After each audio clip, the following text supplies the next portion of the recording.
নবীজির দান মুবারক শহীদ হয়ে গেল। মাথা হেলমেট ভেঙে, মাথার হাড় ভেঙে হেলমেট ঢুকে গেল। আহারে নবীজি মাথা মোবারকের মধ্যে হেলমেট বসে আছে, লোহা শক্ত লোহা নবীর মাথার মধ্যে ঢুকে গেছে। হযরত আলী কারামাল্লাহু ওয়াজহু পাশে দাঁড়িয়ে আছেন। একজন সাহাবী তার দুটা দাঁত দিয়ে শক্ত করে মাথাটাকে চেপে ধরলেন ধরে। লোহাটা দুটা দাঁত দিয়ে কামড়িয়ে তুলতেছেন। তিনি তাকিয়ে দেখলেন তিনার দুটা দাঁত মুখ থেকে চলে যাচ্ছে। যদি আমি প্রথমবার এই লোহাটা উঠাইতে পারি, নবীজির কষ্ট একটু কম হবে। আরে এমন সময় দেখলেন নিজের দাঁত পড়ে গেছে। নিজের দাঁতের চিন্তা না করে তাকিয়ে দেখলেন লোহার কড়া উঠাইয়া এবার দেখতেছেন নবীজির রক্ত মোবারক গুলি জমিনে পড়তেছে। ওই সাহাবী নিজের দাঁতের কথা চিন্তা করে না, নবীজির রক্ত মোবারক জিহ্বা চেটে চেটে জিহ্বা দিয়া খায়। আমার নবী ডাক দিয়ে বলেন, সাহাবীরে, আমি নবীর রক্ত মোবারক পান করলি নাকি তুই আল্লাহর জাহান্নামের আগুন হারাম করলি? একসাথে বলা যাবে কি আল্লাহু আকবার?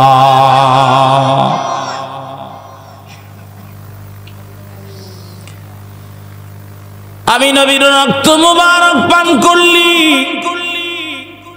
নাকি আল্লাহ জাহান্নামের আগুন হারাম করলি? অথচ মুসলমান শরীয়তে মানুষের রক্ত পান করা হারাম, শরীয়তে রক্ত পান করা হারাম। সব মানুষ এক না, এক রক্ত পান করলে হারাম হয়, আরেক রক্ত পান করলে আল্লাহর জাহান্নাম হারাম হয়। জবান খুলে বলুন ঠিক না বেঠিক? আমি নবী না চিনিলাম, কি যে ভুল করিলাম, বসমে ডালিলাম ঘি মানুষ হইয়া ভবেতে আসিয়া মানুষের করিলাম কি? আমি মানুষ হইয়া ভবেতে আসিয়া মানুষের করিলাম কি? ও চরপাড়ার বাবাজিরা, পঞ্চবটির বাবাজিরা, শুনে নেন ভালো করে। দুটা হাত আল্লাহ আমাকে দিয়েছেন, আমি হাত দিয়ে ধরি। দুটা চোখ আমার আল্লাহ আমাকে দিয়েছেন, এই দুটা চোখ দিয়ে আমি দেখি। একটা জবান আল্লাহ আমাকে দিয়েছেন শুধু আল্লাহর ইসমে জাতের জিকির করার জন্যে। অথচ বাবাজি এই জবান দিয়ে আমি আল্লাহর ইসমে জাতের জিকির করি না, বরং এই জবান দিয়ে কোরআন পড়ি, আবার এই জবান দিয়ে আমি মিথ্যা কথা বলি। এই জবান দিয়া আমি মিথ্যা কথা বলি, মিথ্যা সাক্ষ্য দিই। এই জবান দিয়া মানুষের অনিষ্ট করি, এই জবান দিয়া মানুষকে ঠকাই, এই জবান দিয়া মানুষের ভুল বিচার করি। এই জবান দিয়া জেনে শুনে বুঝি হওয়ার পরেও আমি বান্দা। এই জবান দিয়া মানুষ ঠকায়। বন্ধু মুসলমান, গভীর মনোযোগ লাগান। যে আল্লাহ আমারে বানাইছে ওই আল্লাহ আপনাকেও বানাইছে। যে আল্লাহ আমাকে বানাইছে ওই আল্লাহ আপনাকেও বানাইছে। আল্লাহ কেমন বানাইছে? যদি স্টেজে তাকান তাহলে দেখবেন একজন আরেকজনের সুরতের দিকে তাকাইলে দেখবেন কারো চেহারা কারো সাথে মিলে না। একজন সুন্দর, আরেকজন কালো, একজন বেঠে আরেকজন লম্বা, একজন খাটো আরেকজন মাঝারো। ঠিক এইভাবে আল্লাহ উঁচু নিচু করে বানাইলেন। সম্পদের দিক থেকে একজনকে অনেক বেশি সম্পদ দিলেন, আরেকজনকে কিছুই দিলেন না। মানুষের দ্বারে দ্বারে দ্বারে দ্বারে একটা থালা নিয়ে প্রতিদিন ঘুরে আর ভিক্ষা করে। ওই মানুষটা আল্লাহর কাছে যেমন দামি, ঠিক তেমন ভাবে একজন কোটি টাকার মালিক পয়সাওয়ালা, তিনিও আল্লাহর কাছে একই দামি।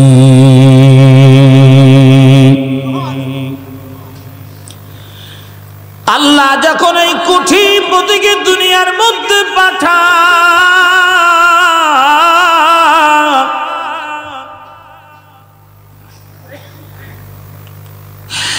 এই কোটিপতিকে যখন পাঠায়, কোটিপতিকে পাঠানোর সময় আমার আল্লাহ পাক যেইভাবে পাঠাইছে আর একজন ভিখারিকে পাঠানোর সময় আমার আল্লাহ কিভাবে পাঠাইছে বলবেন সিরাজে কি করে সম্ভব? তাহলে সবাই তো কোটিপতি হওয়ার কথা ছিল।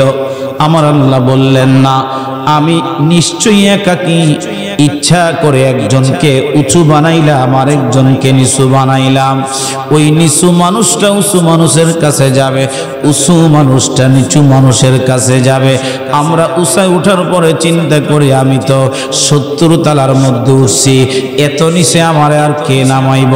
ও বাবা, তুমি যে উপরে উঠছো তোমার কিন্তু ভয় বেশি। কথা কয় না? আমরা যারা খোলা ময়দানে টিনের ছাপরার নিচে থাকি, ভূমিকম্পের মতো বিশাল দুর্যোগের মধ্যে আমার ওই টিনের চালের নিচে আমার ঝুঁকি কম। এই টিন যদি আমার উপর ছুটে পড়ে আমি মরব না, হয়তো আহত হব। কিন্তু যখন একটা 10 তলা বিল্ডিং ভেঙে পড়বে, ওই বিল্ডিং ভেঙে পড়ার পরে আর বাঁচার কোনো সম্ভাবনা আছে? নাই। বাবা 70 তলার উপরে তোমারে আল্লাহ রাখছে, এটার মধ্যে ভয় বেশি, জমিন থেকে উপরে ভয় বেশি। কথা বলুন ঠিক না বেটে? এই জন্য যারে 70 তলার মধ্যে রাখছে আমার আল্লাহ,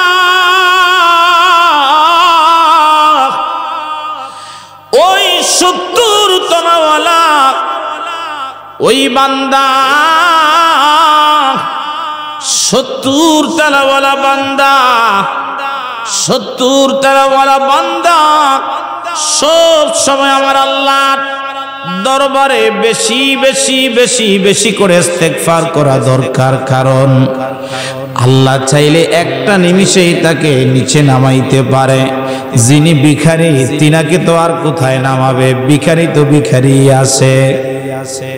কথা কন, জোরে বলেন ঠিক না বেটে?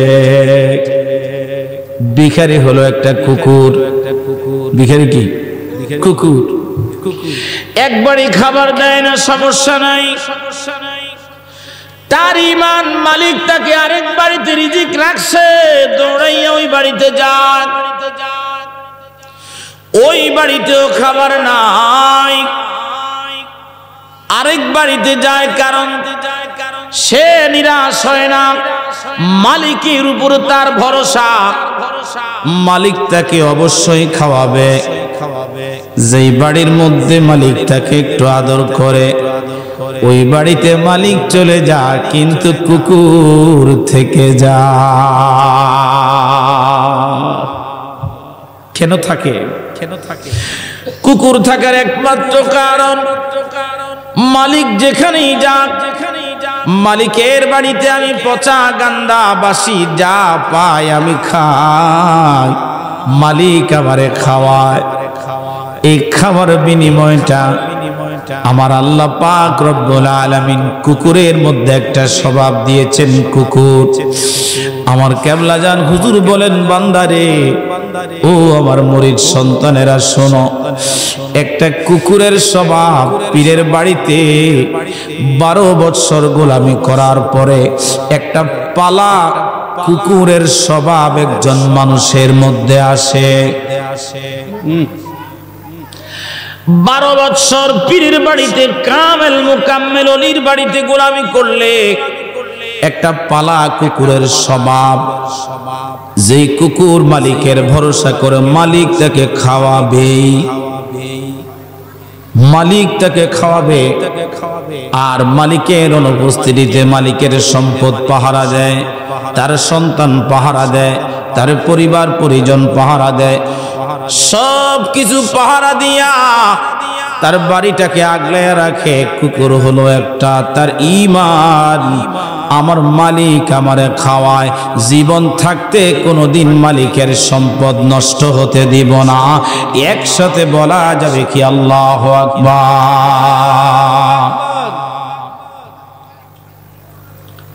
আমার জীবন থাকতে মালিকের সম্পদ নষ্ট হতে দিব না, এই সে স্বভাবটা কুকুরের। আমরা দেখবেন একটা কর্মচারী রাখছি,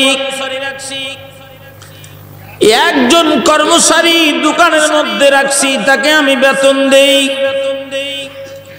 সকাল দুপুর সন্ধ্যা তার কাছে আমি কাজের হিসাব নেই। এই সব কিছু করার পরও একটু সুযোগ পাইলেই কর্মচারী চুরি করে। কথা কয় না? আপনারা কি ঘুমায় পড়ছেন? সুযোগ পাইলেই কি করে? আসেনি? অথচ এই দেশে শতকরা 95% মুসলমান, শতকরা 95% মুসলমান।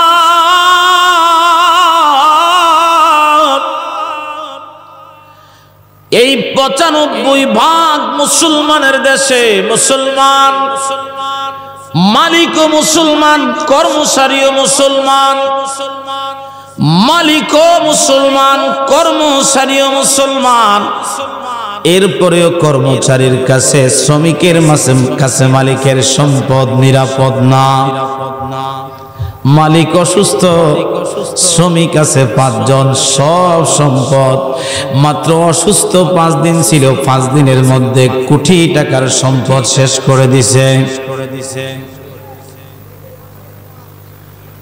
ওই সিগনেচার জাল করে কোটি কোটি টাকা ব্যাংক থেকে নিয়ে গেছে। নিজের দোকান কর্মচারীর কাছে দিয়া হাসপাতালে গেছে, মনে করছে মালিক তো আর ফেরত আসবে না। আইসিইউতে মালিক আইছে, আসার পরে দেখে কর্মচারীও নাই, দোকানও নাই, শুধু 2টা তালা ঝুলতেছে। আমরা কবে হব সেই মুসলমান?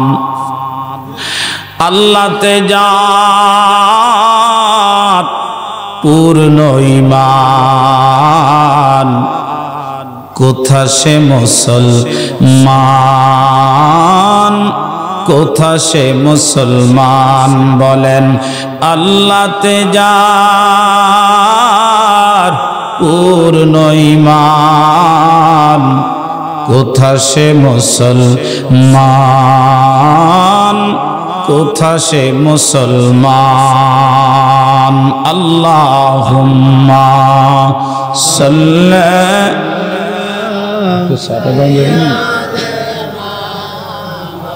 রে কি রে এদিকে ওয়ালা আলি সাইয়্যিদিনা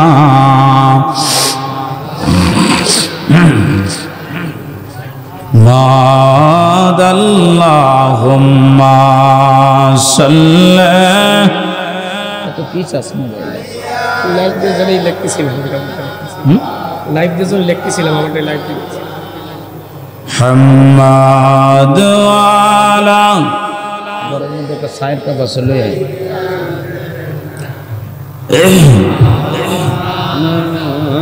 মুহাম্মদ আল্লাহুম্মা সাল্লি আলা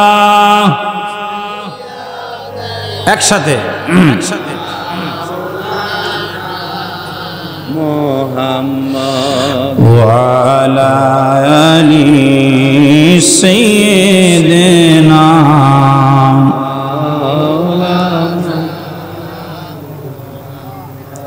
জন্ম আমার নবীর যোগে হলে কেমন হতো জন্ম আমার নবীর যোগে হলে কেমন হতো দুই নয়নে রাসূল পাক দেখিলে কেমন হতো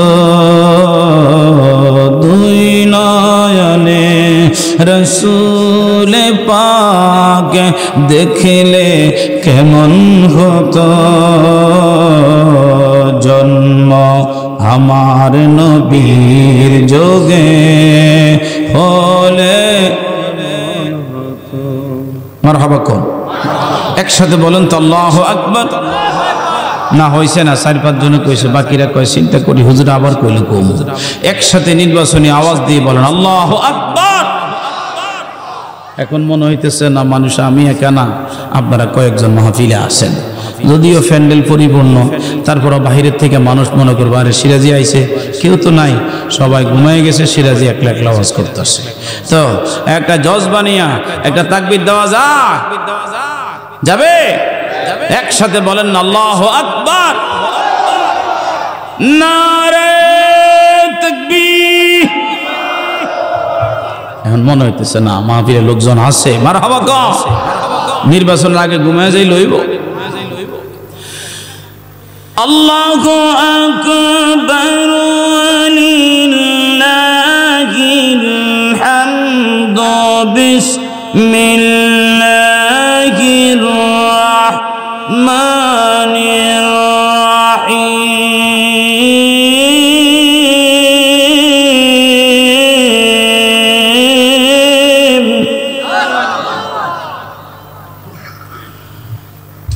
قل هو الله أحد الله الصمد لم يلد ولم يولد ولم يكن له كفوا أحد ঘোষণাকার একসাথে বলেন কার জবান খুলে মোহব্বতে বলেন না কার আল্লাহ বলেন আমি একজন হুয়াল্লাহু আহাদ আল্লাহ কয়জন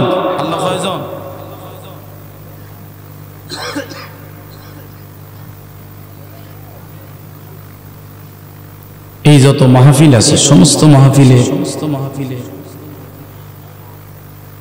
আমাদের সন্তানরা ভিজে আসে ইবলিসের একটা গল্প গতকাল কো বলছে আজকে বলতো ইবলিসের কাজ হইলো আমরা ভালো কাজ করলে ইবলিসের আর সহ্য হয় না আপনারা কি কহ ইবলিসের ডিউটি হলো বান্দা যখন সুবহানাল্লাহ বলে তখন তার শরীরের মধ্যে অ্যালার্জি চাইতেছে আমরা যেরকম দুরূদ শরীফের কিয়াম করলে কিছু ভাইরা আছে এরা মাটিতে হুইয়া পড়ে কারণ হেগোয়ার সহ্য হয় না কথা কয় না আমগোর বেদাতি আমগো মুহগুলো দাঁত নাই বলে কয়টি বেদাতি এর লাগা কিয়াম করে দুরূদ শরীফ পড়ে তা আমরা কই আমগো যদি দাঁত না থাকে তো তোমরা একটু চেক করে দেখো মুখের মধ্যে আসলে দাঁত আছে না নাই কি দেখুন আপনারা চেক করে দেখো আমগো মুখে দাঁত আছে না নাই আসলে আমরা বেদাতি না বরং আমরা হলাম অরিজিনাল সুন্নি একসাথে বলুন ঠিক না বেঠে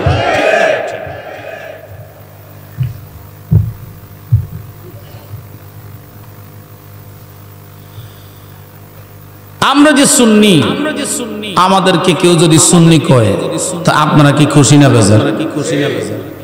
কিন্তু যারা ওহাবি, হ্যাগর ওহাবি কয়ে দেখেন আমরা খাল ও ফালা দিত, আর কেয়াদে যদি মেঘনা নদী থাকে তো কোনো কথাই নেই। মাঘ মাস তো করে ফারিচ্ছু বাবু আমরা ওহাবি কইছি না, আমরা যে সুন্নি হেরাও বুঝে আমগরে সুন্নি কইলে আমরা খুশি হই। তো তোমরা ওহাবি নবীর দুশ্মনী করবা, আর তোমাদেরকে ওহাবি বললে তোমরা আমাদেরকে তিরস্কার করবা, কাজ করবা একটা আর তোমাদেরকে নাম দিব আরেকটা, এটা তো হয় না। কি কোন আপনারা? এক বেটায় কলা বিক্রি করে, তো এখন তার মাথার মধ্যে কলার ঝাঁকা, মানুষ কি ডাকে? এই কলা হয় না। আরেক ভাই অটো চালায়, এখন তার নাম জহির, মানুষ কি জহির কইব না অটো কইব? ওই অটোওয়ালা হয় না, মাঝে মধ্যে কয় ওই ঠেলা। কি ঠেলা গাড়ি চালায়? এখন তো ঠেলা গাড়ি নাই, সব কিছুর মধ্যে চাক্কা লাগাই দিচ্ছে আর মোটর লাগাই দিচ্ছে। এরে মানুষ যখন অটো চালায় নাম তার অটোওয়ালা হয়, এই মানুষটাই যখন সিএনজি চালায় এই মানুষটার নাম সিএনজি হয়ে যায়। মানুষটা যখন হেলিকপ্টার চালায় ওই তার নাম বাদ পইরা হেলিকপ্টারের পাইলট হয়ে যায়। এই মানুষটা যখন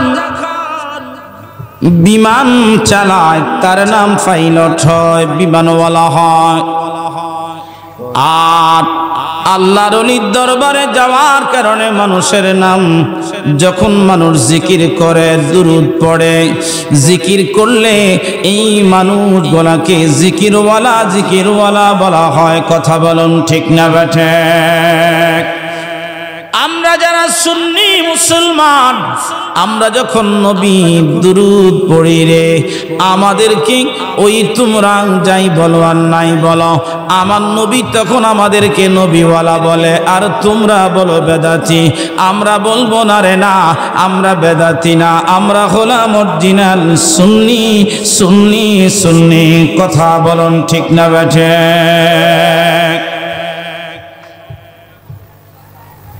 আচ্ছা দিয়ে আশায় আছে, এ বাবাজি গভীর মনোযোগ লাগান, আমি আমার আলোচনার মধ্যে চলে আসলাম। আল্লাহ পাক রব্বুল আলামিন আমাদের সমাজের মধ্যে দেখবেন সুন্নি আছে, ওহাবি আছে, খারেজি আছে, লামাজহাবি আছে, বিএনপি আছে, আওয়ামী লীগ আছে, জাতীয় পার্টি আছে, সর্বনাই আছে। কথা কয় না? সব দল নিয়ে আমাদের সমাজ। একজন চরমনাই করে তারে বাদ দিতে পারি না, আরেক ভাই তাবলীগ করে তারেও বাদ দিতে পারি না, আরেক ভাই আওয়ামী লীগ করে তারেও বাদ দেই না। তবে আওয়ামী লীগ বর্তমানে দেখলে বাইলা মাছের মতো সবাই কিলায়। কথা কয় না? কয় তোরা 17 বছর জ্বালাইছস, আমরাও 200 বছর জ্বালাইয়া লই। শুধু কি তারা জ্বালাইছে, কোনো ভালো কাজ কি তারা করে নাই?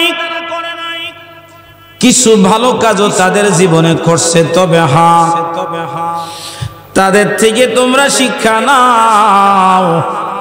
এত শক্তিশালী একটা দলকে যদি 17 বছর পরে আমার আল্লাহ বাগাইতে পারে আর ভাগাইতে পারে, তোমরাও যদি আওয়ামী লীগের মতো আচরণ করো, তোমাদের কি পদ্মা নদীতে আর মেঘনা নদীতে ফালাইতে এই দেশের জনগণের আর দেরি হবে?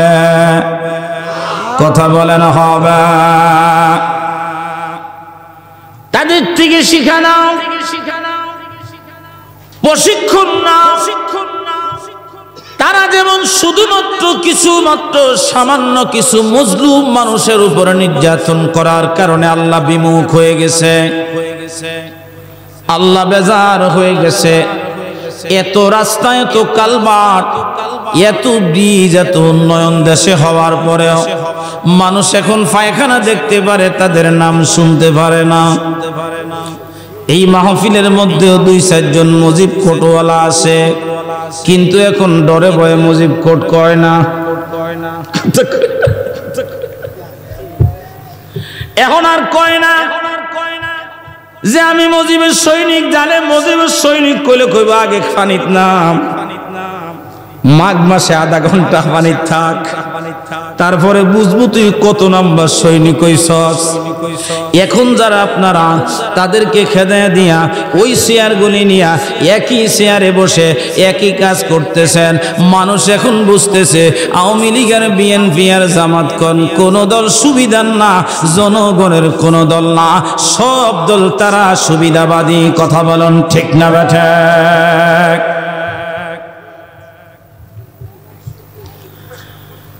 গরিবের জন্য আর মানবতার জন্য কোন দল না, সব দল ক্ষমতা চায়।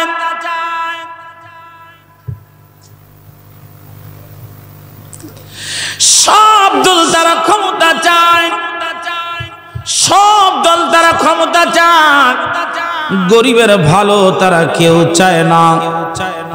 আমি আপনাদেরকে কিছু কথা বলে দেই। বর্তমানে বাংলাদেশে একটা ভূমিকম্পের আবার চলতেছে। ঢাকা শহরে লকডাউন চলছে বাবা। বহু বাড়িওয়ালা, যেই মানুষটা প্রতি মাসে 10 লক্ষ টাকা বাড়ি ভাড়া উঠাইতো, ওই মানুষটাও ঢাকা শহর ছেড়ে দিছে, কারণ ওই বিল্ডিং এর চাইতে তার জীবনের দাম বেশি। আমার বাসার পাশে 15 কাঠা জমির মধ্যে 6 মাসে একটা বিল্ডিং তুলে ফেলছে। ওই 5.7 মাত্রার ভূমিকম্পে নতুন বিল্ডিং মাত্র 60টা টুকরা হইছে। বেশি হইছে না 60 টুকরা। এখন ওই মালিক এলাকায় কান্দে আর কয়, খবরদার তোমরা কারো কাছে বইলো না আমার বিল্ডিং টুকরা হয়ে গেছে, তাহলে বিল্ডিং বাড়া হইব না। যেই মানুষ শুনে বিল্ডিং 4 টুকরা হয়েছে, যদি আর একটা ঝাঁকুনি খালি দেয় তাহলে শেষ। মানুষ যাই না শুই না, কেউ তো মরতে চায় না, সব চায়, শুধু মরতে চায় না। কিন্তু মালাকুল মউত তার কাছে হাজির হয়ে যায়। ও তোর পিছে পিছে ঘুরছে সমন, পিছে পিছে ঘুরছে সমন, কোন দিন গলা পড়বে বেড়ি, দেখে না মন ঝাঁক মারিয়ে দুনিয়াদারি। ভাই বন্ধু তোর আপন জনা,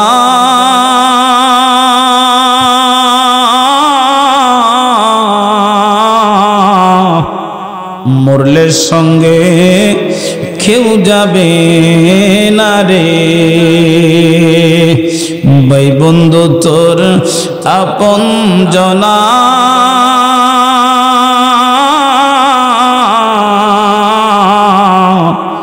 মরলে সঙ্গে কেউ যাবে না রে। সেদিন খালি হাতে একা পথে, খালি হাতে একা পথে দিবে তোরে বিদায় করি, দেখে না মন ঝাঁক মারিয়ে দুনিয়াদারি। কার জন্য বাঁচবেন? কি নিয়ে বাঁচবেন মুসলমান? কার জন্য বাঁচবেন? সন্তান আপনার আপন না, বিবি আপনার আপন না, বন্ধু আপনার আপন না। এক বন্ধু চলে যায় আর এক বন্ধু আসে, এক প্রেমিক যায় আর এক প্রেমিক আসে, এক বিবি যায় আর এক বিবি আসে। এক সন্তান বাবা মা মরে যাওয়ার পরে আরেক বাবা মা খুঁজে নেয়, অন্য পথিক মানুষদেরকে মা বাবা ডাকে। শ্বশুর শাশুড়িরে মা বাবা ডাইকা বাকি জীবন কাটায়া দেয়, বছরে একবারও মা বাবার কবরে যায় না।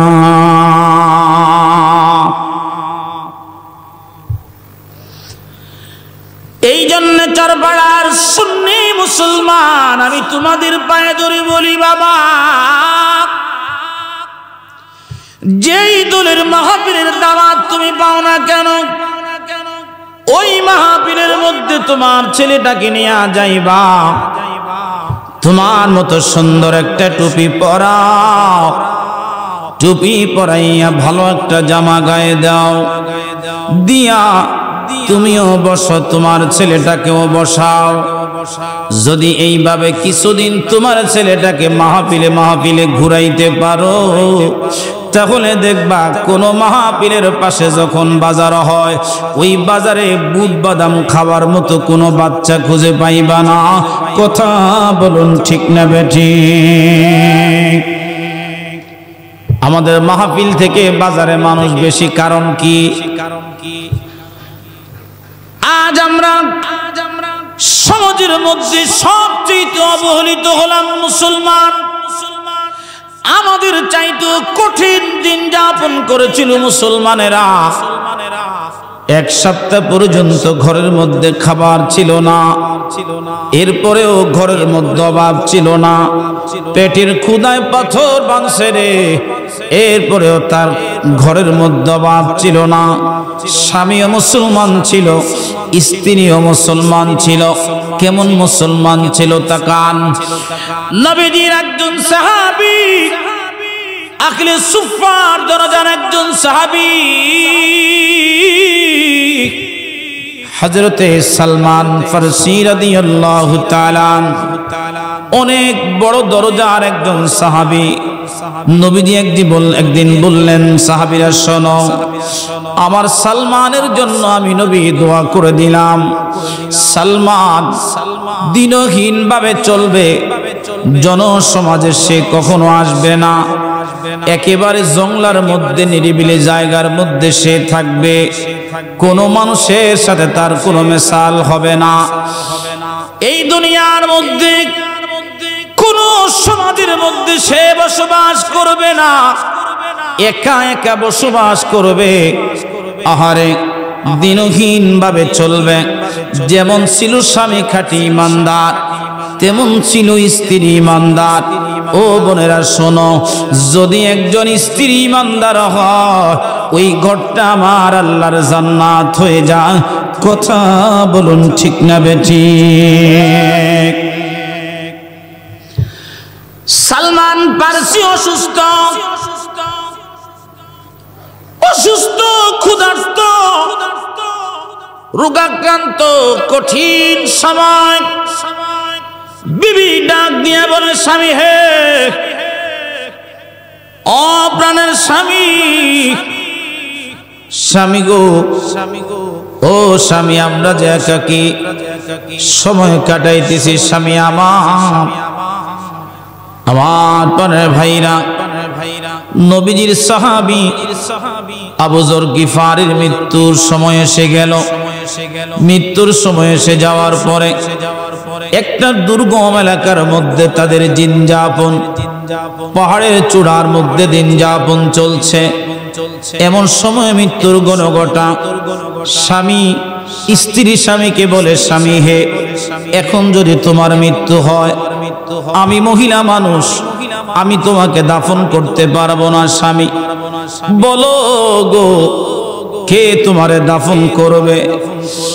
আমি তোমার গোসল দিতে পারবো না, কে তোমারে গোসল দিবে?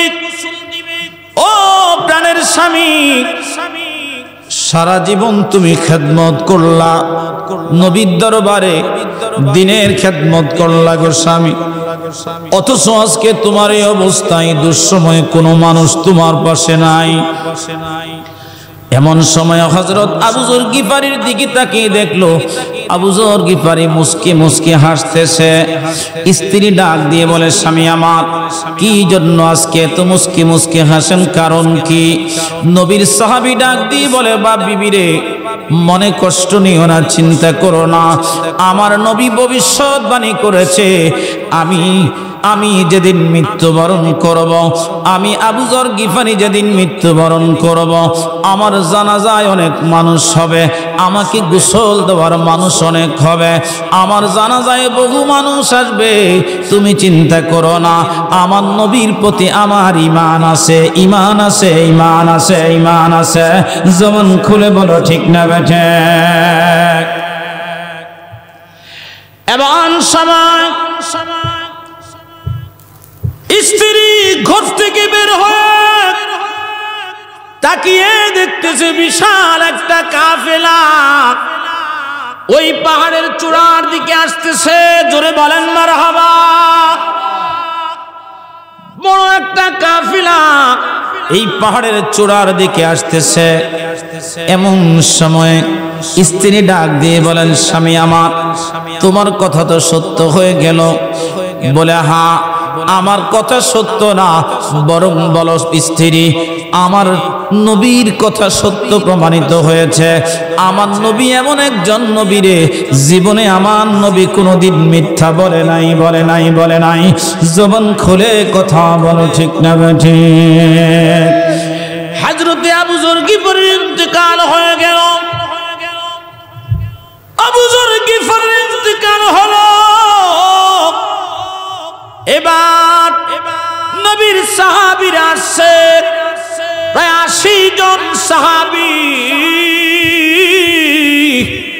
হযরতে আবু যর গিফারির জানাজার মধ্যে আসলো।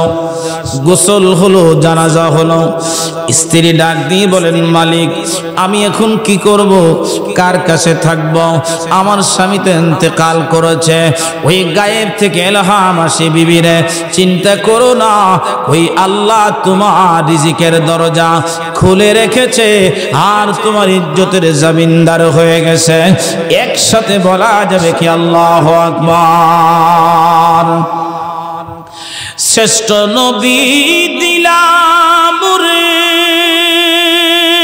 তরিয়ে নিতে রোজ হাসরে, পথ না ভুলি তাই তো দিলে, পথ না ভুলি তাই তো দিলে, পাক কোরআনের বাণী খোদা তোমার মেহেরবানি।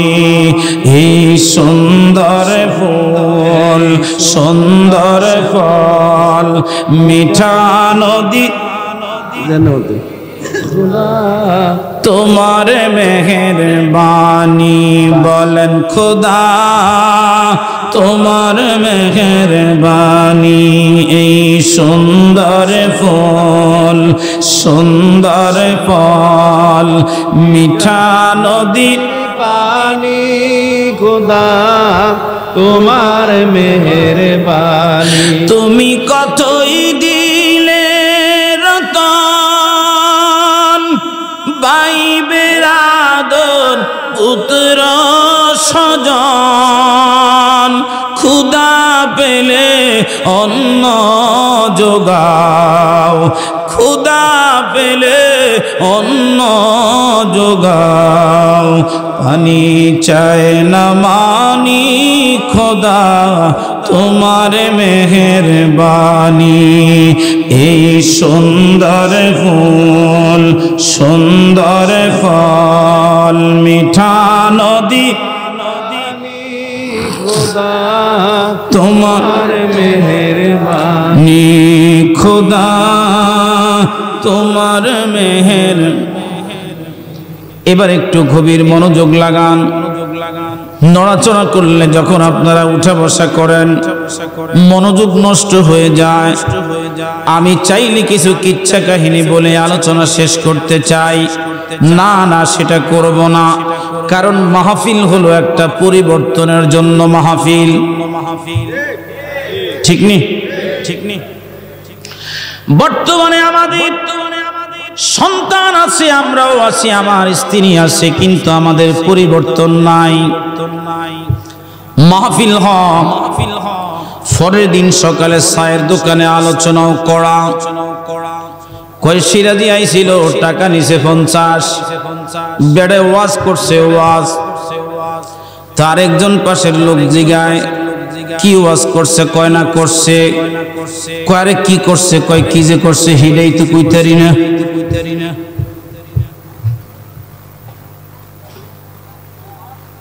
আলোচনা করা লাগবে।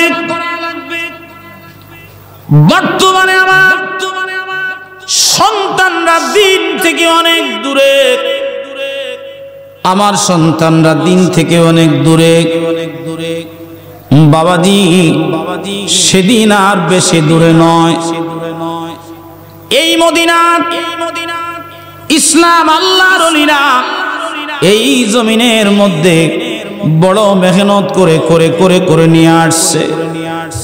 মদিনার ইসলাম আবার মদিনাতুল মুনাওয়ারা থেকে বিদায় নিয়ে আমার আল্লাহ বাইতুল্লাহ শরীফে যখন ওই আরশে আজিম লোহে মাহফুজের কোরআন আবার যখন চলে যাইতে চাইবে, তখন আমার আল্লাহ পাক যুগের সর্বশ্রেষ্ঠ ইমাম মাহদী আলাইহিস সালামকে দুনিয়ার মধ্যে পাঠাইয়া সর্বপ্রথম বাইতুল্লাহর মধ্যে তিনাকে নিয়া ওই মদিনার ইসলামকে টেনে ধরবে ডান হাত দিয়া।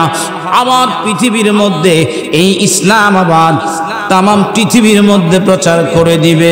আমার নবীর ইসলাম দ্বিতীয়বারের মতো ইমাম মেহেদী তাম পৃথিবীর মধ্যে দাওয়াত দিবে। একসাথে বলা যাবে কি আল্লাহু আকবার।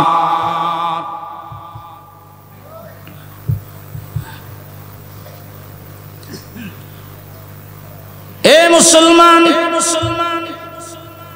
হযরত ইমাম মেহেদী আলাইহিস সালাম আসার আগে পৃথিবীটার অবস্থা এমন হবে, পৃথিবীর মধ্যে ধনী গরিবের মধ্যে অনেক তফাৎ শুরু হয়ে যাবে। ঘন ঘন সাইক্লোন হবে, আর দুর্যোগের ঘনঘটা বাড়বে। মানুষ মানুষকে মেরে ফেলবে, বিনা কারণে মারবে। কে কাকে কি জন্য মারতেছে, যিনি মারে তিনিও জানবে না, যিনি মরে তিনিও জানবে না। যিনি মারে তিনিও জানবে না কি জন্য মানুষটাকে মারে, আর যিনি মরতেছেন তিনিও জানবে না কি জন্য মরে। 1450 বছর আগে নবীজি ভবিষ্যৎবাণী করে দিয়েছেন আমার উম্মতদের মধ্যে এমন একটা অবস্থা হবে। এবার আমার দিকে তাকান, বিয়ে করার পরে যখন আপনার ছেলে হবে না, মেয়ে হবে না, সর্বপ্রথম পুরুষ শাসিত সমাজ বউরে আগে বাপের বাড়ি পাঠিয়ে দিবেন, যা চিকিৎসা কইরা আয়। কথা কয় না, 4-5 জন কইছে, বাকিরা কয় না। একসাথে বলুন ঠিক না ঠিক? এখনো ফাইন্ড আউট হয় নাই সমস্যা কি জামাইর আছে নাকি বউর আছে। আগেই বলে যা বাপের বাড়িতে গিয়ে চিকিৎসা কর, তোর বাপের চিকিৎসা করাইতে। মহিলার অবলা মানুষ, কিছুই করতে পারে না, বাপ তো গরিব মানুষ। আজকে পত্রিকার মধ্যে একটা ঘটনা দেখে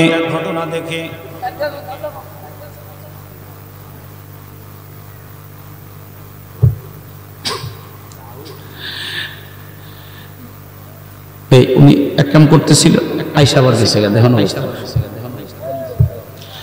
একটু দরুদ শরীফ আল্লাহুম্মা সাল্লি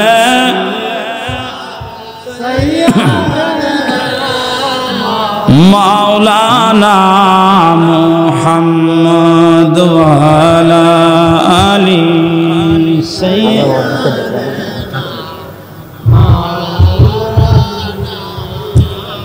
محمد اللهم صل على محمد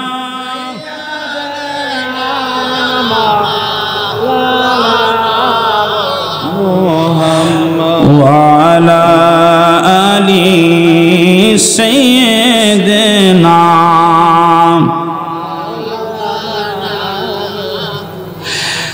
আজরাইল আসিবে তোমার এই বাড়ি ঘর সারিতে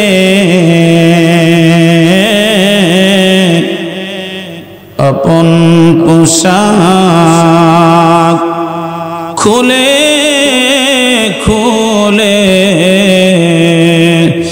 সাদা কাপড় পরিতে আল্লাহুম্মা সাল্লি সাইয়্যিদিনা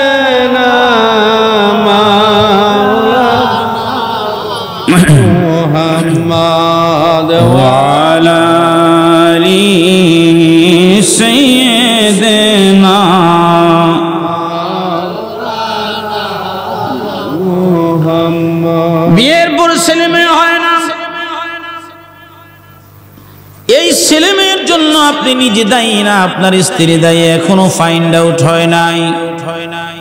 আগেই রে ডালার বাবার বাড়িতে যা চিকিৎসা করে আয় জীবনটারে শেষ করে লাইছস। কিন্তু ভাই আপনি যে বিয়ের আগে খাড়ায়া খাড়ায়া প্রস্রাব করার কারণে যৌন শক্তি নিজে খায় লাইছেন। পরীক্ষার আগে কলম দিয়া লিখতে লিখতে কলমের কালি সব শেষ কইরা আসল পরীক্ষার সময় এখন আপনি বেকার। কথা কয় না, এইটা তো কয় না, এইটা কয় না। এইটা কইলে সমাজে মসজিদের শরম পাবে, চা দোকানের শরম পাবে।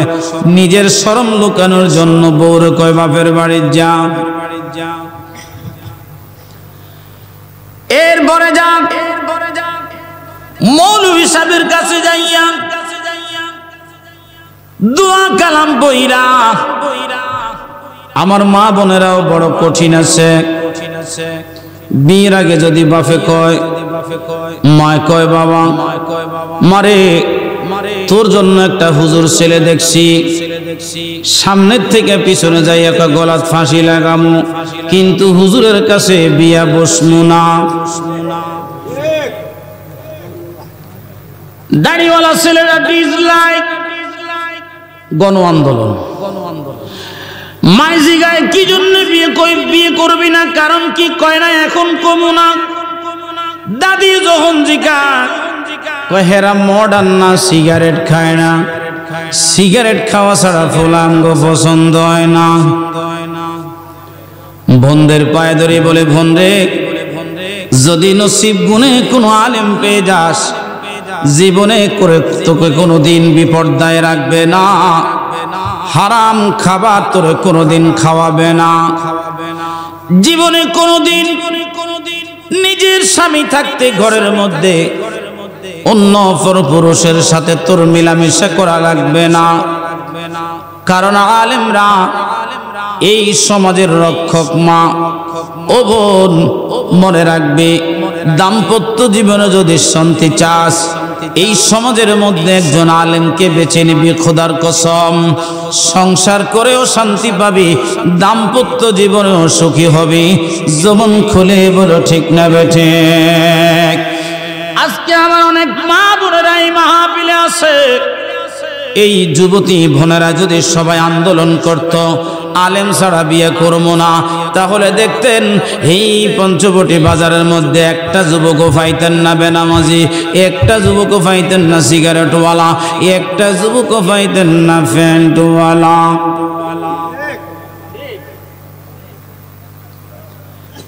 একটা যুবকও পাওয়া যাইতো না। কারণ এই সমাজের মধ্যে সবচেয়ে দামি ভূমিকা আমার বোনদের। যেই ঘরের মধ্যে বোনরা নামাজি হয় ওই বোনের গর্বের মধ্যে আল্লাহর ওলিরা তাশরীফ আনে, আল্লাহর ওলিরা তাশরীফ আনে, আল্লাহর ওলিরা তাশরীফ আনে। কথা বলুন ঠিক না বেঠে? হুজুর কেবলা যান এত বড় দরজার একজন ওলি ছিলেন। ছোটকালে মা দক্ষিণী মারা গেলেন। দামি সংসার, কত দামি মুরিদ হলে এনায়েতপুর থেকে ঘোড়া নিয়া পাকুড়িয়া আসছে খাজা এনায়েতপুরি। দামি পীরের দামি মুরিদ খাজা এনায়েতপুরি আল্লাহর নির্দেশে হুজুর কেবলা জানকে ঘোড়ায় চড়াইয়া হুজুর কেবলা জানের আব্বার কাছ থেকে দুই ভাইকে একসাথে চেয়ে নিয়ে গেলেন। এক ভাইকে তো নিতে পারতেন, দুই ভাইকে নিলেন ঠিকই দুই ভাইকে, কিন্তু এক ভাইকে বেশি আদর করে। বড় ভাই বুঝতে পারলেন ছোট ভাইকে আদর বেশি করে। এটা পিটাপিটি ভাই থাকলে এমন হয়, এক ভাই থাকতে আরেক ভাইকে আদর যখন মা বাবা বেশি করে, ছোট থেকেই তাদের সাথে একে অপরের সাথে শত্রুতা তৈরি হয়। বাপে তোরে বেশি ভালোবাসে, তোর এই সংসারে থাকতে দিব না, তুই যখন থাকবি না তখন সংসারের দরজা ক্লিয়ার। বাপে আমার আদর না করি যাইব। এক ভাই আরেক ভাইকে ভালোবাসে। হুজুর খাজা এনায়েতপুরি দুই ভাইকে নিয়ে এক ভাইকে বেশি ভালোবাসে। কারণ দেখবেন বাবা সামনে যেই ছেলেটা থাকে, বাবা গোসল করে, গোসল করার পরে তার দরকার একটা গামছা, ওই ছেলেটা এনে গামছাটা দেয়। বাজার থেকে আসার পরে ঘরের মধ্যে গরম পাখা নাই, ওই ভাঙা একটা পাখা, এই পাখাটা দিয়ে বাবারে আদর করে। সেটাও নাই, নিজের পড়ার বইটা দিয়ে বাবারে আদর করে, বাবারে একটু বাতাস করে। বলেন তো মুসলমান, বাকি বাচ্চারা সব ঘুরে গারে, একটাই বাবারে আদর করে, বাবাও বাচ্চারে আদর করে। খাজা এনায়েতপুরি বুঝতে পারলেন এক ভাই আরেক ভাইয়ের সাথে এইভাবে তারা লেগে গেছে। একদিন খাজা এনায়েতপুরি হুজুর কেবলা জানের ভাইজানকে বললেন, বাবা একটা কাজ করেন, আমার এই ঘোড়াটা একটু দোতলায় উঠান। উনি ডাক দিয়ে বললেন, হুজুর ঘোড়া কি আবার দোতলায় উঠে নাকি? ঘোড়া তো দোতলায় উঠবে না। এবার হুজুর কেবলা জানকে ডাক দিয়ে বললেন, বাবা উনি তো বলছেন ঘোড়া উঠবে না, যান বাবা আপনি একটু উঠান। হুজুর কেবলা জান এবার দোতলার ছাদের মধ্যে উঠা ঘোড়ার রশি ধরে টানতেছে। মারহাবা কোন রশি ধরে টানতেছে। এই দৃশ্য খাজা এনায়েতপুরি দেখলেন। দেখার পরে এবার হুজুর কেবলা জান আর ওনার ভাইজানকে ডাকলেন, ডেকে বললেন, বাবা আপনি তো মনে করেন আমি তারে বেশি ভালোবাসি, বলেন তো এই ঘোড়া দোতলায় উঠবে না, এটা আপনিও জানেন সেও জানে, কিন্তু আপনি উত্তর করলেন উঠবে না। সে চেষ্টা করলো, বলেন তো এখানে কে পাস করলো আর কে ফেল করলো? হুজুর কেবলা জানের ভাইজান একটু শর্মিন্দা হয়ে গেলেন। সেদিন বুঝতে পারলেন কি জন্য খাজা এনায়েতপুরি জামানার মুরাদ ফকির আমার কেবলা জানকে ভালোবাসে।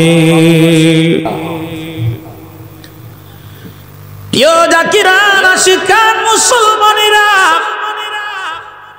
সন্তান আমাদের সবার আছে, শুধু অভাব আমাদের ঘরের মধ্যে একটা নেক সন্তান নাই।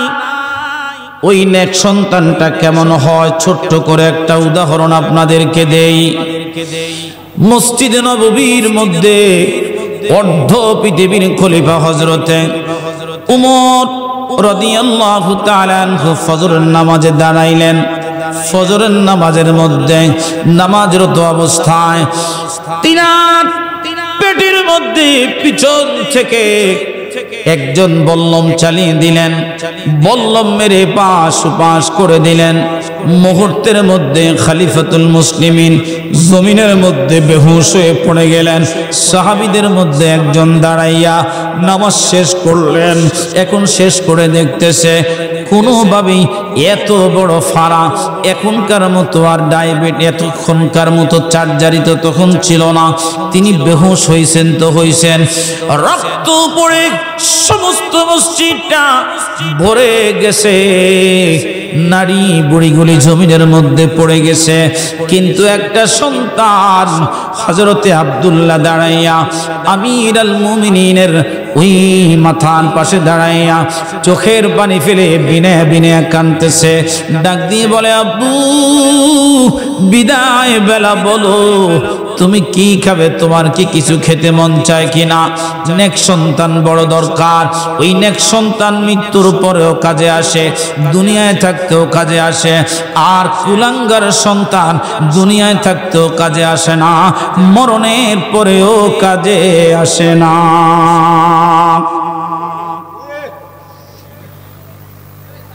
হযরতে আব্দুল্লাহ বাবা মাথার পাশে বসে বসে ডাক দিয়ে কান্দে আর বলে, আব্বা জীবনের শেষ কোন ইচ্ছা থাকলে তুমি বলো, তোমার শেষ ইচ্ছা জীবন দিয়ে হলেও পূরণ করব।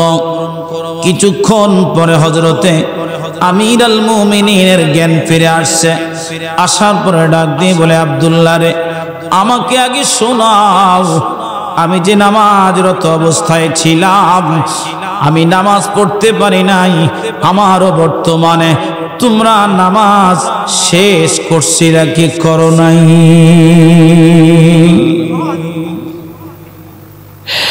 আগে আমাকে শোনা, আমি খলিফাতুল মুসলিমিন নামাজের মধ্যে ছিলাম,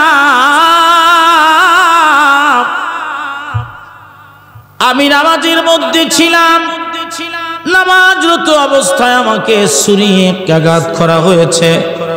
তোমরা আমাকে আগে শোনাও, আমি জানতে চাই আমার আল্লাহর হুকুম তোমরা তামিল করেছো কি করো নাই?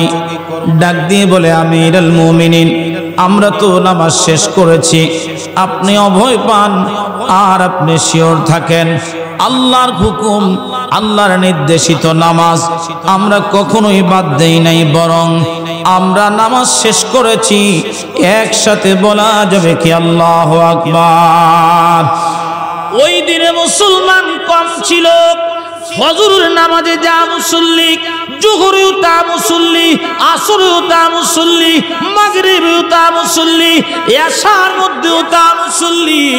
এখন বাকি 4 ওয়াক্ত যাই 2-4 জন থাকুক আর না থাকুক, ফজরের নামাজে ইমাম আর মুসল্লি মুয়াজ্জিন ছাড়া, মসজিদের খাদেম ছাড়া আর কাউকে পাওয়া যায়?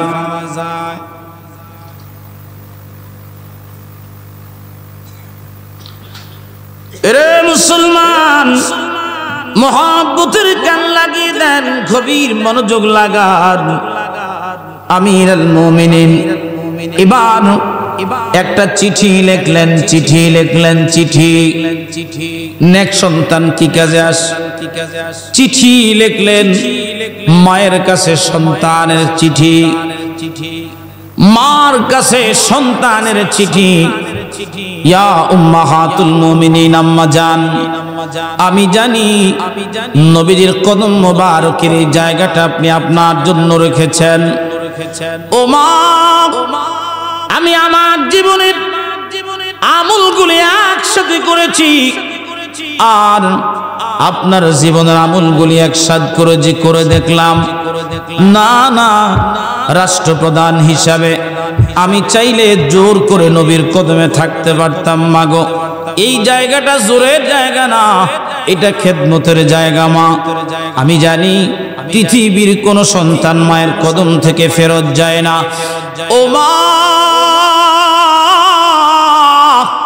যদি তুমি দয়া করে নবীজির কদম মোবারকে, তোমার সন্তান ওমর নবীজির কদম মোবারকে থাকতে চায়, যদি অনুমতি দাও, জীবনের শেষ শয্যা এখানে আমার রচিত হবে। আব্দুল্লাহ চিঠি ছেলেকে ডাক দিয়ে বললেন, বাবা তুমি অর্ধ পৃথিবীর খলিফা, আমি আব্দুল্লাহর তুমি হুকুম দাও, তোমাকে আমি নবীর কদম মোবারকে রাখবো। চোখের পানিগুলি ছেড়ে দিয়া হযরতে ওমর ফারুক ডাক দিয়ে বললেন, আব্দুল্লাহ রে বাজান, এটা কোনো ক্ষমতার জায়গা না, নবীর কদমের ক্ষমতা চলে না। যদি আম্মাজান হুকুম দেয় আমাকে এখানে রাখবি, যদি হুকুম না দেয় রে জান্নাতুল বাকিতে আমার দাফন করে দিবি, কোনোদিন কোনো মানুষকে জানতে দিবি না।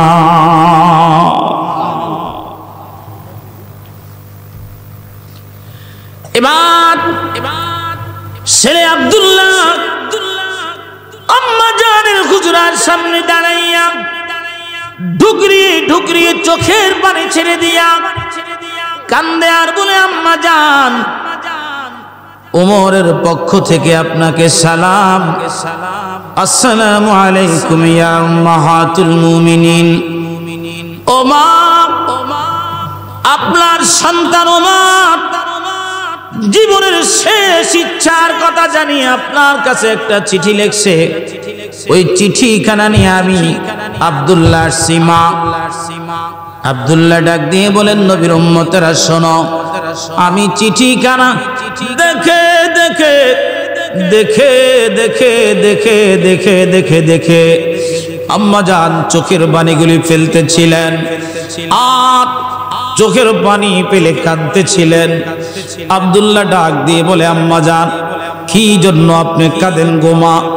ডাক দিয়ে বলে, আব্দুল্লাহ রে, অর্ধ পৃথিবীর খলিফা আমার কাছে চিঠি লিখছে। তুই কি জানিস পৃথিবীর কোন মা তার সন্তানকে কোনোদিন খালি ফিরায় না রে আব্দুল্লাহ। আমি আমার সন্তান ওমরকে আজকে খালি ফিরাই না।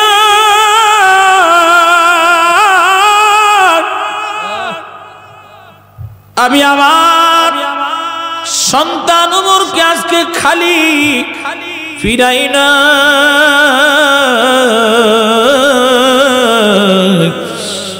আব্দুল্লাহ ডাক দিয়ে বলে, আম্মা জান কি জন্য আপনি জায়গাটা আমার আব্বারে দিয়ে দিলেন? আমির আল মুমিনিন ভাইরা আমার, আম্মা জান আয়েশা সিদ্দিকা ডাক দিয়ে বলেন, এরে আব্দুল্লাহ, আমি আমার আয়েশার জীবনের খেদমত নবীর দরবারে দেখেছি, আর ওমরের খেদমত আমি খেয়াল করে গণনা করলাম।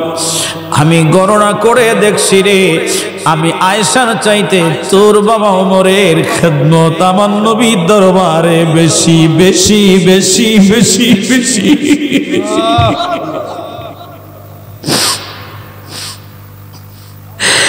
আমার চাইতে তোর বাবা ওমরের খেদমত বেশি।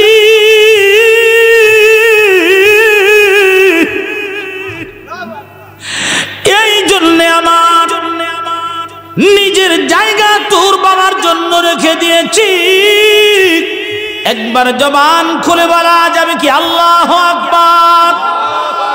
হয় না আরো মহাব্বতে বলা যাবে কি আল্লাহু আকবার? ডাক দিয়ে বলা যাবে কি ইয়া রাসূলুল্লাহ, হে রাসূল তোমায় ভালোবাসি, অন্তরে শুধুই মুখে না,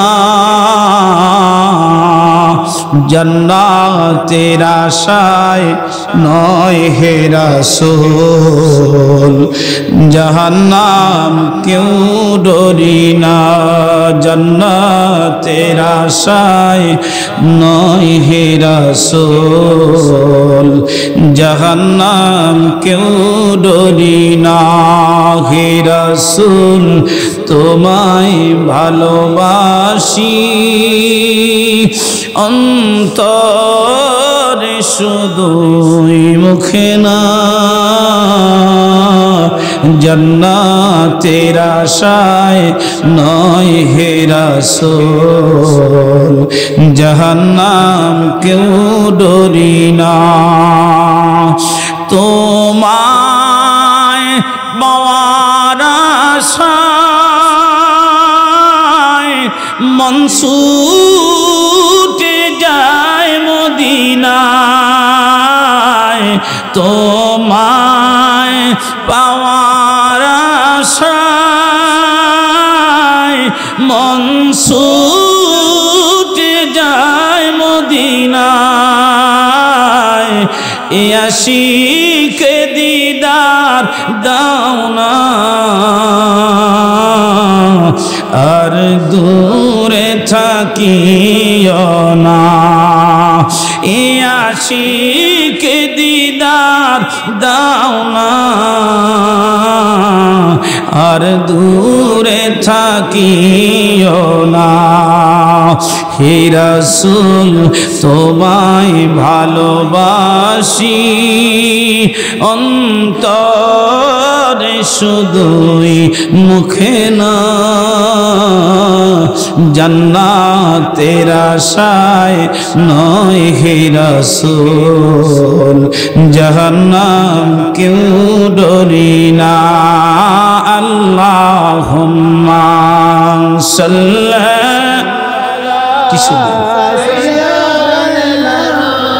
মাওলানা মুহাম্মদ ওয়া আলা আলি সাইয়্যিদিনা মাওলানা মুহাম্মদ আল্লাহুম্মা সাল্লি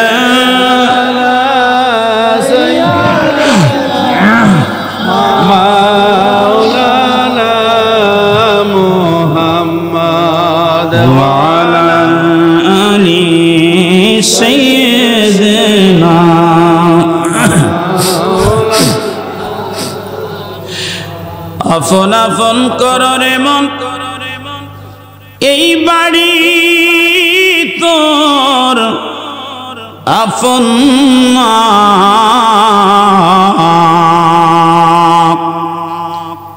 যিনি তোমার ছিল আপন শুয়ে আছেন মদিনা আল্লাহুম্মা সাল্লি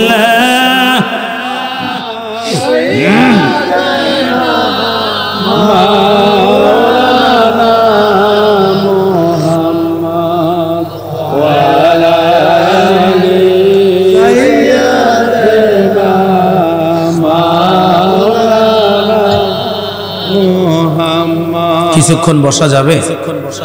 ইনশাআল্লাহ বসা যাবে, বেশি না, 10-15 মিনিট পারবেন তো ইনশাআল্লাহ? আল্লাহ কবুল করেন, বলেন আমিন। আর একটু মুহাব্বতে বলেন আমিন। এবার গুরুত্বপূর্ণ কিছু কথা শুনেন। আমার আব্বা যেদিন আমার মাদ্রাসায় ঢুকাইছে সেদিন তো আমি জানতাম না যে আমাকে আজকে এখানে বসাবে। জানতাম আমার হুজুর আমাকে দয়া করবে, এটা কি জানতাম? কেউ কি বুঝে? আজকে যে সমস্ত বাচ্চারা মাহফিলে আইসা ডাইন বাম ঘুরে, তারা কি জানে আগামী ভবিষ্যৎ তার জন্য কি অপেক্ষা করে? তবে একটা কথা আছে, বাবা মায়ের নেক নিয়তের উপরে অনেক সময় সন্তানের ভবিষ্যৎ নির্ভর করে। একসাথে বলুন ঠিক না? কি নিয়ত? নেক নিয়ত। কথা কয় না, কি নিয়ত? একসাথে বলেন কি নিয়ত? বাবা মার নিয়তটা কেমন নেক লাগে বলে।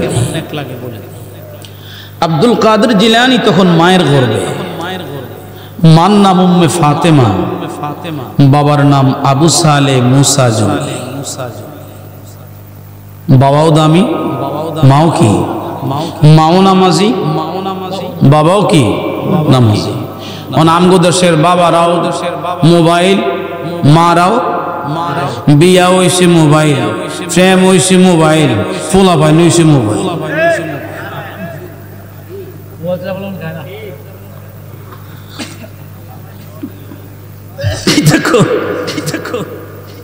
মাও মোবাইল, বাপও মোবাইল, পোলাপাইন মোবাইল।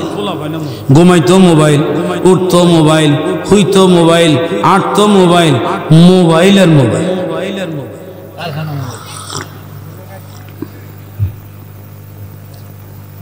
আমি আমার বাচ্চার দিকে খেয়াল করি, কামেল পাস করার পরও আমার আব্বা আমাকে একটা ল্যাপটপ কিনে দিতে পারে না।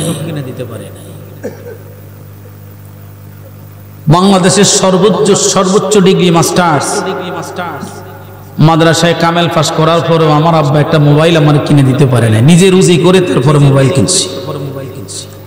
বাটন ফোনটা খুবই, আমার বিয়ের সময় এরকম একটা বাটন ফোন লয়ে এসি শ্বশুর বাড়িতে, ভাঙ্গাচুরা।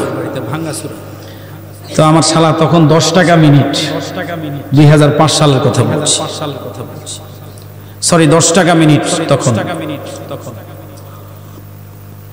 1 মিনিট হইতো তার সময় লাগে না, 30 সেকেন্ডে ফাল ছিল, 30 সেকেন্ডে 5 টাকা, 60 সেকেন্ডে 10 টাকা, বাতাসের মতো টাকা। মিস কল দিলেও টাকা, মিস কল দিলেও টাকা। আর এখন ফ্রি হইতে হইতে এমনও হইছে, এখন বাথরুমও মোবাইল চলে।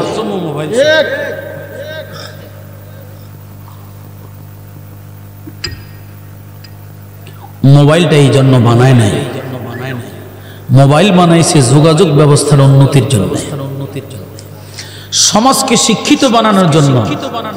সমাজ এটাকে শিক্ষার খাতে না নিয়ে এটাকে বিলাসিতার কাজে নিয়ে নিচ্ছে। কথা কয় না। আমার বোনেরা, ইমাম সাহেবরা বলে, মা তোমার বাচ্চারাতে মোবাইল দিও না। হুজুর কোন কি? মোবাইল না দিলে তো হোলাফাইন খায় না। কথা কয় না, ঠিক না বেঠি? কালকে একটা ভিডিও দেখে হাসতে হাসতে আমি আধা বেহুশ হয়ে গেছি। মা কি করছে, কপালের মধ্যে ওই ক্যামেরা মোবাইল ঝুলে ইয়ে চালাইতেছে, কার্টুন চালাইতেছে, আর বাচ্চারা দেখায় দিয়ে খাওয়াইতেছে। আহা, আফসোস সমাজের। আমার এখনো মনে পড়ে যায়, যখন আমি ছোট ছিলাম, যেদিন খাবার নিয়ে বাহানা করতাম, আমার মা সেদিন আয়াতুল কুরসি পড়ে পড়ে পড়ে পড়ে আমার দিকে ফু দিত। একবার দুইবার ফু দেওয়ার পরে কেন জানি সাপ যেমন উজার কাছে মাথা নুয়ে নেয়, ঠিক মায়ের কাছে সন্তান মাথা নুইয়া আদবের সাথে খাইয়া আবার নিজের পড়া পড়তে চলে গেছে। আজকে স্টেজে বসে লক্ষ মানুষের সাথে দিনের কথা বলতেছি। কথা বলুন ঠিক না বেঠে? এ রসিন্দির মায়েরা, আগামীকাল তোমার সন্তানকে যদি এই মঞ্চে, এই চেয়ারে, সিরাজির চেয়ারে দেখতে চাও, মোবাইলটাকে লাথি মেরে ফেলাইয়া আল্লাহর কোরআনকে হাতে লইয়া তোমার সন্তানকে সূরা ফাতিহা শোনাও আর ভাত খাওয়াও, সূরা ইখলাস শোনাও ভাত খাওয়াও, সূরা ফালাক শোনাও ভাত খাওয়াও, সূরা ইখলাস পড়ো ভাত খাওয়াও, সূরা কাফিরুন শোনাও ভাত খাওয়াও। মোবাইল দিও না, মোবাইল দিলে তুমিও শেষ, তোমার বংশ শেষ।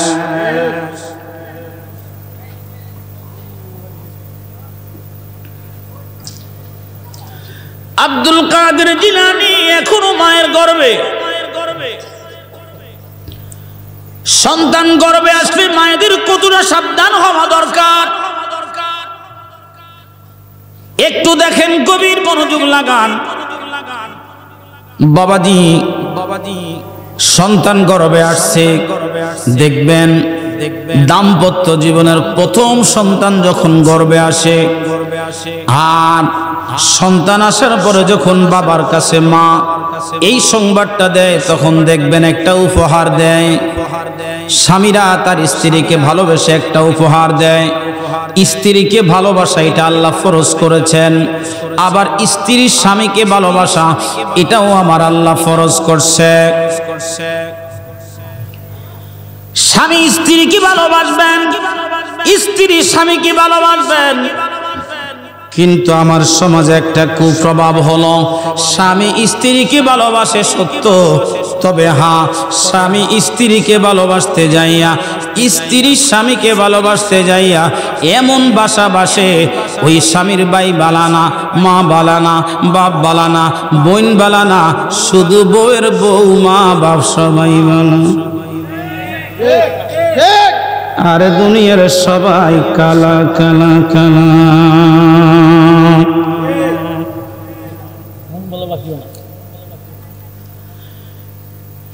সুন্নি মুসলমান বাজার থেকে একটা নতুন কাপড় আনছে, কমুনা মনোযোগ দিয়ে দিন, কইতাম এবার নতুন একটা কাপড় আনছে। আমগো বাড়িতে ভিক্ষুক আসেনি, কথা কয় না, বালা ভিক্ষুকও আছে, আবার 2 নম্বর 3 নম্বরও আছে। আগে নোয়াখালীর থেকে কিছু ভিক্ষুকও আইতো, কিছু হুজুরও আইতো। হুজুরটি যেমন বালা, ভিক্ষুকটি হাড়ে খোদার গজিবা। বাড়ির মধ্যে 8খানি 10খানি সম্পত্তির মালিক আমাদের এলাকায় আইসা ভিক্ষা করে, আর 4 বুড়া 5 বুড়া ভাঙ্গা ঘরের মধ্যে রাত্রে থাকতো। দুনিয়ার যত গল্প সব করতো, করার পরে এবার নোয়াখালীর বুইরারা কইতো, বেড়া তোর যে 8খানি জমি আছে, আই তো জানি মানুষের কই দিব নাকি, কয় তোর ফায়দারি কইসলে এই ফকিরের কুদৃষ্টিটা পুরাইলাম। উম্মে ফাতেমা ডাক দিয়ে বলেন, দুনিয়ার মুসলমান, আমি আমার সন্তান গর্ভে থাকা অবস্থায় বড় অসুস্থ ছিলাম। ওই অসুস্থ অবস্থায় 18 পারা কোরআন শরীফ আমি তেলাওয়াত করেছি। আমার সন্তান আব্দুল কাদের আমার গর্ভে বসে বসে বসে বসে 18 পারা কোরআন শরীফের হাফেজ হইয়া দুনিয়ার মধ্যে আসছে রে। একবার জবান খুলে বলা যাবে কি আল্লাহু আকবার? হয় না, আরো জোরে বলেন আল্লাহু আকবার।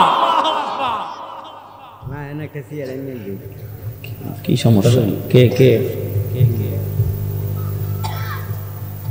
প্রধান অতিথি? আমার দিকে নেক নজরে থাকা, নেক নজরে থাকা। এই চরবাড়া পঞ্চবটি এলাকার মা বোনদেরকে বলি, মা বোনেরা, তোমার সন্তান পেটে লইয়া বাজারে যাইও না, পেটে লইয়া নদীর পাড়ে যাইও না। তোমার সন্তান পেটে নিয়া উম্মে ফাতেমার মতো তুমি একজন মা হও। বেশি বেশি করে তুমি নামাজ আদায় করো রে মা, বেশি করে কোরআন শরীফ তেলাওয়াত করো, বেশি করে আল্লাহর শুকর গুজার করো। ও মা, তোমার মতো কত বোন সারা জীবন ক্ষয় করার পরেও একটা সন্তান গর্ভে নেওয়ার মতো তৌফিক আল্লাহ তাকে দেয় নাই। কথা বলেন ঠিক না বেঠে?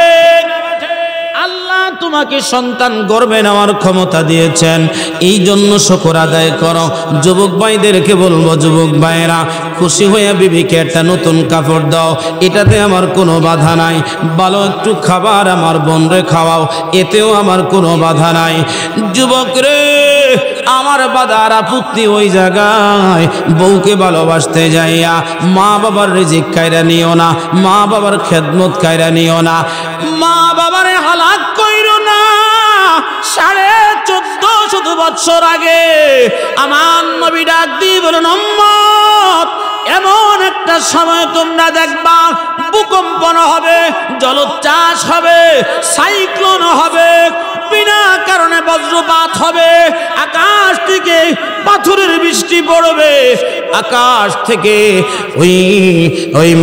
ওই কঠিন বৃষ্টি যাপন নদীর মধ্যে জমিনের মধ্যে পড়বে, ফসল নষ্ট হবে। অ্যাসিড বৃষ্টি আকাশ থেকে হওয়ার কারণে মানুষ নষ্ট হবে, ফসল নষ্ট হবে, ফসলের মধ্যে পোকা হবে, গাছের ফল নষ্ট হয়ে যাবে। ওই জামানায় নষ্ট হবে যেই জামানায় যুবকরা স্ত্রীকে ভালোবাসতে যাইয়া স্ত্রীর প্রতি মজে যাবে, মা বাবার খেদমতের প্রতি উদাসীন হবে।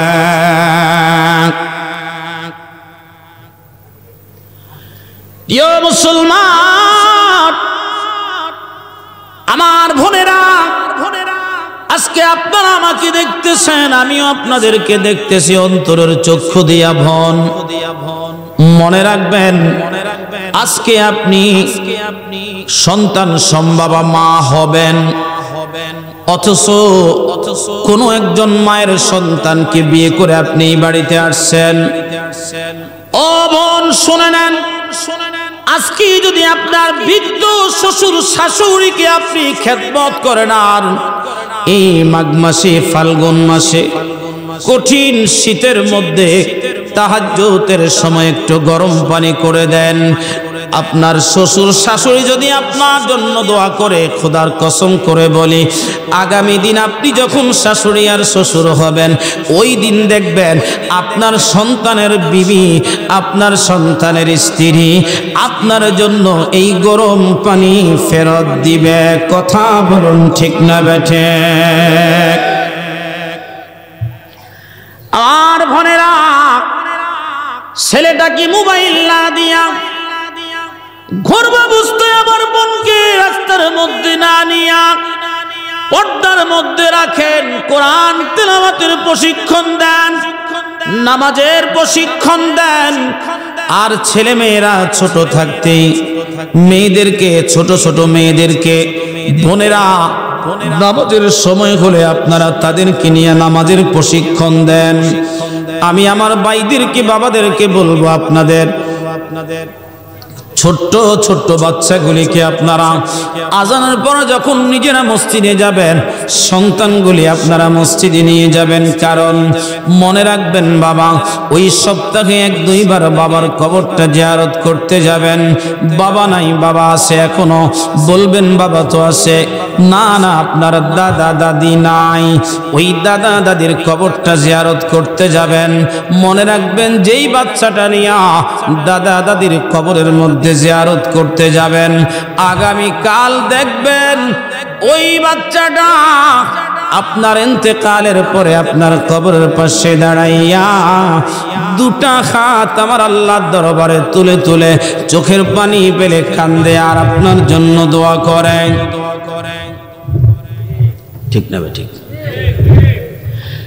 আপনার জন্য দোয়া করবে, আপনার জন্য দোয়া করবে, আপনার জন্য সন্তান দোয়া করবে, আপনার সন্তান আপনার জন্য মাহফিল সাজাবে। আর মানুষ চোখের পানি ফেলে ফেলে ফেলে ফেলে আপনার বাড়ির আঙ্গিনায় মনের অজান্তে চোখের পানি ফেলবে।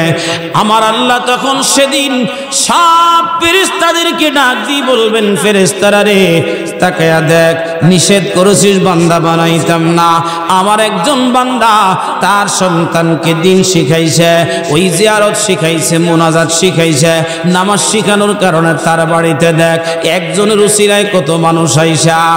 আহারে, চোখের পানি পেলে মানুষগুলি কাঁদে। ও ফেরেশতারা, তোরা সাক্ষী থাক, আমি আল্লাহ পাক রব্বুল আলামিন এই ছেলের মা বাবার কবরটাকে জান্নাতের বাগান বানাইয়া দিব রে, দিব রে। আর তাদের কবরটারে জান্নাতের বাগান বানাবো, জাহান্নাম তাদের জন্য হারাম করে দিব। একসাথে বলা যাবে কি আল্লাহু আকবার? বন্ধু, গভীর মনোযোগ লাগা। কেমন সন্তান আব্দুল কাদের জিলানী, এখনো স্কুল মাদ্রাসায় ভর্তি হয় নাই, মাত্র 4 বছর বয়স। এখন তো বয়স কম মানুষের, 4 বছর বয়সে তিনাকে মক্তবে পাঠাইছে। এখন তো আর মক্তব নাই, ঘরে ঘরে কিন্টার গার্ডেন আছে কিন্তু মক্তব নাই। আমার দেশের শতভাগ মুসলমানদের দেশে ইহুদিরা এই কিন্টার গার্ডেন ঢুকাইয়া, আমার ঘর থেকে ইংরেজি ঢুকাইয়া কোরআনকে বের করে দিয়েছে, বের করে দিয়েছে, বের করে দিয়েছে। এতদিন আমার মসজিদে আমার মক্তবী ইমাম সাহেবের সাথে, ওলামায়ে কেরামদের সাথে আমার সন্তানেরা কোরআন তেলাওয়াত করেছে। আজকে আর কোরআন তেলাওয়াতের শব্দ আমার মহল্লায় নাই। ঠিক কথা কন ঠিক না বেঠে? আমার সমাজে কোরআন তেলাওয়াত নাই রে, নাতে রাসূল নাই, মিলাদের কিয়াম নাই। এখন আমার ছেলে আমার কথা শুনে না, 2 দিন পরে ঘাটটা মটকাইয়া বাবার দিকে তাকায়, বাবা কয় বিখ্যাত তোর কুত্তা থামাও। ঠিক চুপচাপ দাই বলাই যা করে করুক। 2 দিন পরে বউ লই আইছে বাড়িতে, বাবাই জানে না। এ যুবকেরা, যারা নিয়ে সংসার করবা, দিন কাটাইবা, নিজের পছন্দে কোনোদিন বিয়ে করতে যাইও না বাবাজি। নিজের পছন্দে যখন তুমি বিয়ে করবা, মনে রাখবা দাম্পত্য জীবনে যদি কোনোদিন বিপদে পড়ো, মা বাবার সাহায্য পাইবে না। নিজের সিদ্ধান্ত নিয়ে বিয়ে করছ। ও বোনেরা, যৌবনের খায়েশে কোন যুবকের কাছে বিনা পারিশ্রমিকে, বিনা মহারানায় তোমার ইজ্জত যদি বিক্রি করো, মনে রাখবা এর জন্য তুমি দায়ী। কারণ আল্লাহ তোমাকে সম্মান দিয়েছে। কথা কয় না? সম্মান দিয়েছে কে? আল্লাহ। বাবার থেকে 4 গুণ বেশি সম্মান আল্লাহ মহিলাদেরকে দিয়েছে। ওই মহিলারা আজকে কাগজের পাতার মতো নিজেরে বুড়াইয়া ফেলতেছে, নিজের ইজ্জত বিক্রি করতেছে। আমার এলাকায় এক লোক কলা বিক্রি করত, সহজ সরল আর ইমানদার মানুষ ছিল। একদিন বাজার থেকে কলা নিয়ে আইসা স্ত্রীর ডাক নিয়ে বলে, স্ত্রী শোন, সারা জীবন তো মানুষের খেদমত করলাম, আমার বড় মায়া লাগে রে। মানুষ কলা শিলা শিলা খায়। ও আমি এখন থেকে নিয়ত করছি ওই কলা শিলেই বিক্রি করব, মানুষ যেমন নিয়েই খাইতে পারে, সহজ করে দিব। এখন সারা রাত্রি ভর যত কলা আনছে না ঘুমাইয়া, আর একদিকে ঘুমে ঠেলে, আরেকদিকে মশায়, আরেকদিকে মাছিয়ে ঠেলে, 2 জন মিলা কলাগুলা ছিলছে। পরের দিন সকালে বাজারে নিয়ে গেছে। এখন রেগুলার কাস্টমাররা মুখের মধ্যে রুমাল দিয়ে সব চলে যাইতেছে। খেলে গা, কারণ কি? কয় তোর তো মাথা নষ্ট হয়ে গেছে, কলা সিলছস কেন? কয় আপনারা প্রতিদিন শিলা শিলা খান, আমার বড় মায়া লাগে, এই জন্য স্বামী স্ত্রী 2 জনে মিলে সিলছি। কয় তুই বিয়া কলইছস, এখন মাছি লাগাইছস, মশা লাগাইছস, ময়লা লাগাইছস, এখন আর তো খাওয়া যাবে না। ও বোন, তোমার পায়ে ধরে বলি, তোমার ইজ্জত যদি তুমি নষ্ট করো, এর জন্য তুমি দায়ী, তুমি দায়ী, তুমি দায়ী। কথা বলুন ঠিক না বেঠে? এই পাড়ার মধ্যে আমার যেই বোন পর্দা করবে, আমার আল্লাহ তার সম্মান বাড়াবে না কমাবে? একসাথে বলেন, বাড়াবে না কমাবে? আমার আল্লাহ সম্মান যদি বাড়ায়, পৃথিবীর কেউ তো কমাইতে পারবে না, পারবে? বাবা, এটার জন্য কিছু কাজ করা দরকার। এখন আব্দুল কাদের জিলানী গেলেন বাবা মাদ্রাসার মধ্যে, হুজুর কয়ে বিসমিল্লাহির রহমানির রহিম। হুজুর মহিউদ্দিন আব্দুল কাদের জিলানী তিনি পড়তেছে আলহামদুলিল্লাহি রাব্বিল আলামিন আর রহমানির রহিম মালিকি ইয়াউমিদ্দিন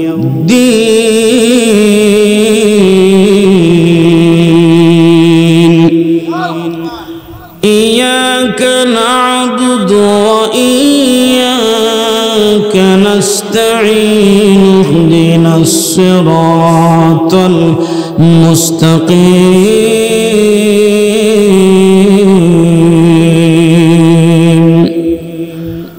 সিরাতাল লাযীনা আন'আমতা আলাইহিম গায়রিল মাগদুবি আলাইহিম ওয়ালাদ-দাল্লিন।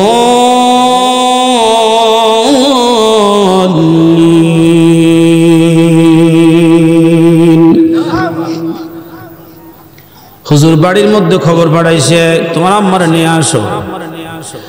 হুজুরের আম্মা জান কি ধমক দিয়ে হুজুর বলতেছে বলাই তো সব পারে, কেন তুমি তার মুখ তুমি পাঠাইলাম? মা ছেলেকে গরম চোখ করে ডাক দিয়ে বলে বাবা কি জন্য তুমি আমার সম্মানের মধ্যে আঘাত আনছো? কয় না মা। তোমার কি মনে পড়ে মা, আমি যখন তোমার গর্ভে ছিলাম, আমি তোমার গর্ভে থাকতে একটা বাঘ